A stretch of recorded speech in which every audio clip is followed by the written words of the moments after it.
Well, everybody, just going for an early morning hike. That's the beauty of where we live now. We're out in the countryside and I can take full advantage of all this. Nothing like an early morning hike in the countryside to clear your mind and clear your head. It's awesome. Right, so I've been watching this story that's been breaking over the last few days about the is he a Royal Marine? Is he a Royal Marine Commando that was arrested by the police under anti-terrorism laws? That little gem again. I think, and this is to all the parties, right? The right-wing parties. When you get into power, if you get into power, and if you want to prove me wrong about certain things, you need to take to task of the anti-terrorism law. You need to like repeal it or revise it, because at the moment that law is being abused by the police.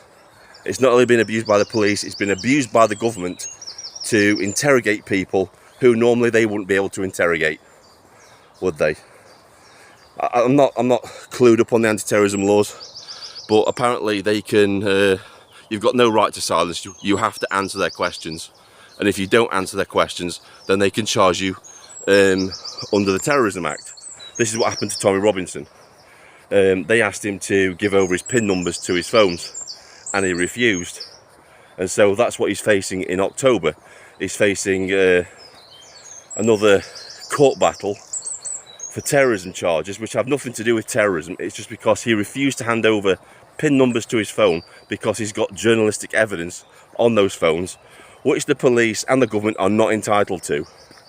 And the reason they're doing that is because he was doing a documentary about the Labour Party, and from what I've heard, he has some damning information about them on those phones. So hence that's why they want him under the Terrorism Act, so they could interrogate him illegally, and it's just a pure abuse of power. And the same thing's happening with this Royal Marine. They've arrested him under the Terrorism Act. Firstly, it's a form of intimidation. It's to try and shut him down, scare him off from speaking out again, which they have no clue what Royal Marines or Royal Marine Commandos are like, because if they think that's going to work against these people, then they're sadly mistaken. These people are chosen for a reason, because they don't scare easily. And so any sort of this rubbish of trying to intimidate the guy isn't going to work. It's not going to work. And indeed it has backfired. It's had the Streisand effect. So when they're trying to cover things up, it's actually drawn more attention to the thing that they were trying to cover up. So they fail every time. They fail every time.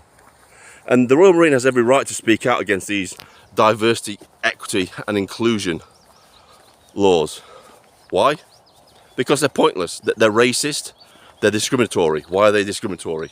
Well, if you're choosing people by skin colour, gender, what sexual preference they have, then you have to discriminate against people. You have to discriminate against other people, mainly white, straight people. You have to discriminate against them because they go back to the queue. They go to the back of the queue because of what you're doing.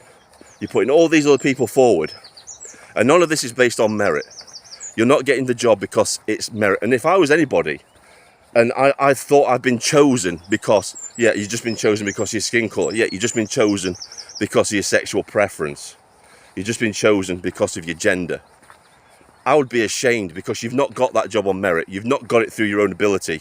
You've got it through a characteristic that, you know, isn't a skill. It's not a skill. It's not a skill being black. It's not a skill being homosexual. It's not a skill being a woman. They're just characteristics you're born with. And a lot of people are getting passed over who are experienced, who would be good at the job, because of these diversity, equity and inclusion laws. And again, this is what I talked about before. This is all about identity politics. This is all about splitting society up into little blocks and then pitting those people against each other. They're competing against each other all the time. It's a divide and conquer tactic. This is how they get to you. This is how they conquer the country. Because while we're all fighting amongst ourselves, they're doing what they want to do. The government's doing what it wants to do. Because the thing they fear most is a united people. They fear the people uniting against them, everybody uniting against them, because a united people is hard to govern. It really is. People who are together and look after each other, have communities, and you know, that sort of thing, they are hard to govern, because if you come for one, then you come for them all, and that's what they fear the most. This is why they spent decades attacking the nuclear family, trying to split it apart, trying to split apart communities, dividing them up, because they fear a united people. They do. And this is why I've talked about in my videos and some of my live streams that we have to rebuild our communities. Rebuild our communities. That's where our strength lies. This is what they fear the most. Community spirit. Because when you've got community spirit, look at this as an example, right?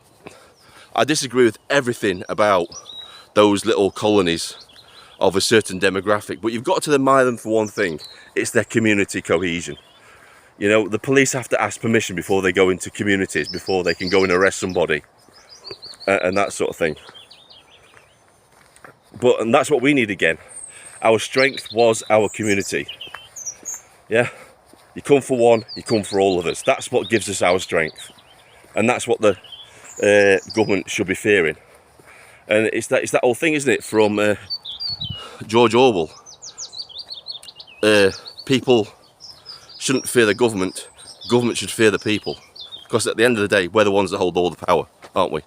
We should do, but that's been slowly eroded away over the decades. Anyway, just my thoughts on all of that. I hope that Marine, pardon the pun, gets vindicated and all the charges are dropped against him. They should be, with all the public outcry and stuff like that.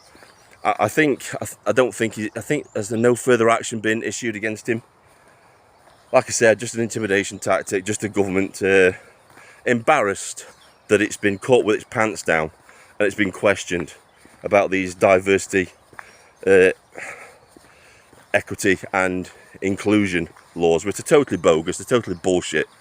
And I hope that when a right-wing party gets into power, all that type of crap is just repealed, similar to what Donald Trump has done in America, where he's got rid of all this, what is it, something theory, I forget what it's called now, but I think it's basically those diversity, equity and inclusion laws, all the diversity theory bullshit that's just total nonsense. Anyway, I'm going to show you this in a minute, because this is absolutely gorgeous, right? You probably won't be able to see it very well, but look at that.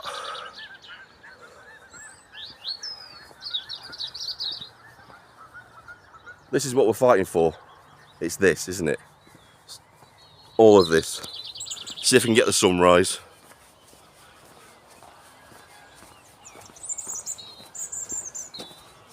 There we go. Look at that.